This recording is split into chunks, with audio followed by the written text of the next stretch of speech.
Day, and hopefully the rain will hold off. You know, this is an incredibly difficult time for elected officials, actually. I think in normal times things are difficult, but the past year or so has been exceedingly challenging. So before I go on, I'd like to recognize some of the people who serve us that I see right away. Commissioner John Schoonmaker, State Senator Richard Briggs, State Senator Becky Massey, Judge John Rawson, saw Charlie Cesano over here, and then Commissioner Terry Hill, and am I missing anybody else? Oh, sorry, Ed Chow. How can I miss Ed? Ed Chows? Anybody? And Sherry Witt. I missed everybody. And Eric Lutton, too. So thank you all for being here. But it has been pretty challenging. And it makes you wonder why people don't want to do this, frankly. You know, so I am glad that people do step up and serve, because especially nowadays with all the divisiveness and the fact that pretty much no matter what you do, someone's mad at you about something, much more so than even usual, is something that we all, have really dealt with. And Larsen Jay knows all about that, actually. And throughout his tenure as County Commissioner at Large and as chairperson, he's stuck to what he believes in. And there's something to be said for that, because a lot of people don't always do that. But he has always stuck for what he believes in. And he's honest about what he believes in, too. When Larsen and I have conversations, both of us tell the other what we think, but we don't deviate from that. And it isn't one of those situations where I get told one thing in private and then something else happens in public. Because, hey, if you're straight with me, I can deal with it. But when you tell me one thing and then something else happens, that's when I have a problem with it. And I've never had that problem with him. Larsen has a great vision for the county, and the things that he's been a driving force behind, especially the Beaver Creek kayak, the water trail along the Beaver Creek Kayak Club, as well as some other parks and rec projects. He's been the person who's been the driver behind it, and he's kept on me about those things. So we owe those to him. Also, hey Virginia, I didn't even see you next to Terry. So like I said, I missed everybody today. But he's been the person that's been driving that, and that's one of his great qualities, is the fact that when Larsen has an idea and he wants to see it come to fruition, he works very hard to make that happen. And again, in politics, there's a lot of people that when it's convenient, they're all about it, but when the hard work gets involved, somehow they're nowhere to be found. And that's certainly not true of him. So I've had a great time serving with Commissioner Jay. I think that, again, he has brought to commission vision and and ideas, and a lot of outside the box thinking as well, that are really necessary, especially for this point in our county's history and where our county's going. So again, I've had a wonderful time serving with him, and look forward to serving with him again. Larsen Jay.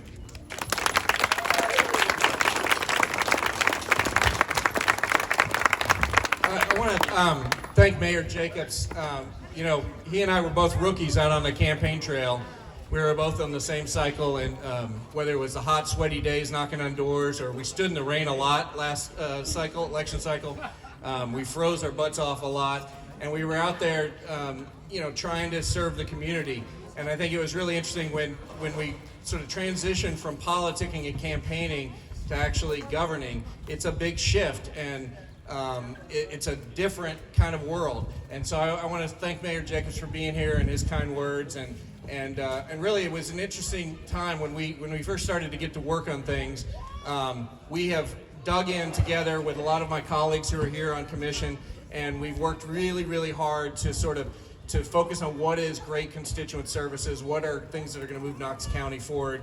We've helped bring some property back on the tax rolls. We've helped improve pay for our officers. We've worked on projects like Beaver Creek and 5 or 6 other projects. We've put to bed some old political arguments, and we've really sort of figured out what is Knoxville and Knox County going to look like 20 or 30 years from here. So I appreciate him being here and appreciate it. I also want to say how much I appreciate Judge Susano for being here. He swore me in and has been a great friend and a great person to serve our community. So, Judge Susano, thank you so much.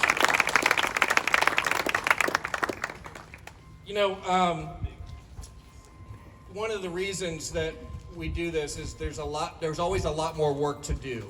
And so we talk about a lot of the things that we've done and we've accomplished, but every one of these projects, especially in government, can take 2, 3, 4, 10, 20 years. And it's often not your vision that you're accomplishing. It's somebody else's vision that you're taking an idea, you're saying, we got to keep this going. Election cycles are short, but projects are long, and the impact is long. So the reason I'm doing this is, and the reason I'm re-upping, which everybody has asked me, really, you want to do this again? And is there's a lot more work to do. So a year from today, I plan on working really hard to win the primary, then go on to the general, and serve you for another 4 years as your Knox County Commissioner at large.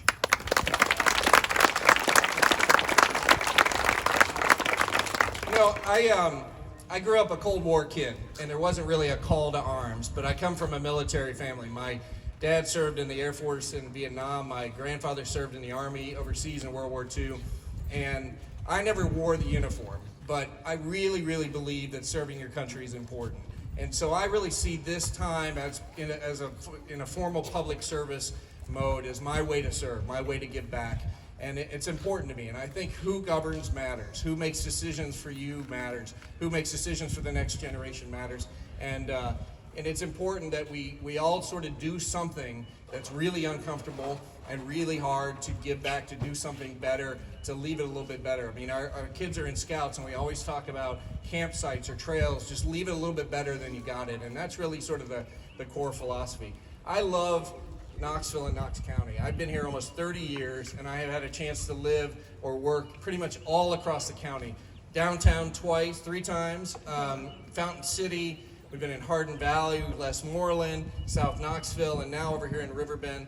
And it is a spectacular place. It is a wonderful place to raise a family, but it's a city that you can nudge. It's a community that you can make an impact on. You don't get swallowed up in the big metropolitan cities, and you don't have a small place that doesn't have any resources. You have people like you, every one of you all, I'm looking around the room, there are so many projects or ideas or things that I've said, hey, I got a great idea for this, would you help me? And you know what? It's not what's the idea, they just say yes.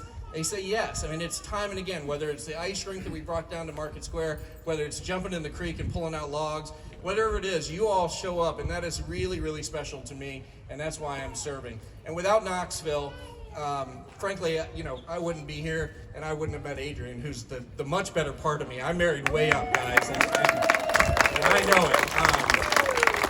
20 years ago, when downtown was a ghost town, and nobody would go downtown, I moved into the Sturkey building, the old furniture factory, and was interviewed on a Tuesday morning by Adrian McLean from Channel 6, and the story was, who in the hell would live in downtown Knoxville? And that was me, and 6 months later we were engaged and we never left, and so thank you, Adrian, for being on this really crazy ride. So.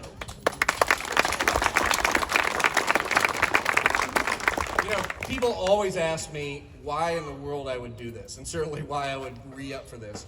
And it really comes down to 2 people, and those are my boys, Henry and Alexander, so sorry. It's for them, and they have been on this. They have been out on campaign trail. They have been knocking on doors, putting up signs, to the point where they just roll their eyes like, oh, please, Dad, we just want a Saturday off. And so it means a lot, and working on behalf of them. I absolutely love public service. Well, I love about 80% of public service. Okay? There's a solid 20% that I tell everybody is like kryptonite, and I just really do my best to stay away from it and not let it get you down. But it's the stuff they don't tell you. I see so many people in this room that were elected officials, and I went to for advice when I first started, and I said, tell me what you know. I mean, it's John Schoonmaker, Sheriff Spangler, our school board members, everybody, and they told me all these great things and a lot of great advice, but what they didn't tell you is about the stuff that just bogs you down. And this is why people often don't serve. They don't tell you about the sleepless nights when somebody says something to you at the end of an event and you just can't get it out of your head. They don't tell you about all this stuff on social media and online. People just hammer you every single day. They don't tell you about the people that come and just yell and scream and are frustrated and they want you to help them. They don't tell about all that stuff, I think because they don't want to tell you not to do it. But it's important because we always say, you know, how can we get more good people to run? And we get more good people to run because you all encourage them, you support them. I hope you think I'm one of those people, and I'm going to do my best to sort of push through all of that, try to ignore those who wake up every day just hoping to criticize or tear this community down, and sort of figure out how to move forward. I just want a couple of quick thank yous. I want to thank Wild Blue Yonder. They are awesome. And I told them I think I have to hire them every time I run for something, because they literally were there on my first kickoff and the election night, and so I got to stick with them. Sweet Peas Barbecue and Jackie's Dream, two of my favorite restaurateurs. And All Occasions Party Rentals. I don't know where he is, but Terry Turner's in the back. And if you pick somebody in this community that loves it any more than Terry, I don't believe you, because he is always there, always willing to help. And what a great, perfect day. So this campaign is a long marathon. A year from now is just the primary, and then the general after that. It takes a lot. It takes a lot to get through that stretch. It takes a great family to support you. And so here's today. We start today. I'm asking for your vote when it comes time. I'm asking for your support. I'm asking for your encouragement and guidance. It means a lot when you call and say, man, I watched that meeting. Just keep it up. I mean, it really does mean a lot, because we don't get a lot of that. I need your investment, and I need your support of me as this thing goes forward. I've told everybody from day one, I won't ever promise you things that I can't deliver. I won't ever lie to you. And I won't ever sort of, listen and have it go in one ear and out the other. I'll make myself accessible. I'll be honest. I'll be truthful. I'll bring honesty and integrity. That's all I promise. Rational, thoughtful leadership. And if that's encouraging to you and you want more of it, then I hope you'll support me for the next year. And I hope I can be your commissioner 4 years after that. So thank you very much, and have a great day.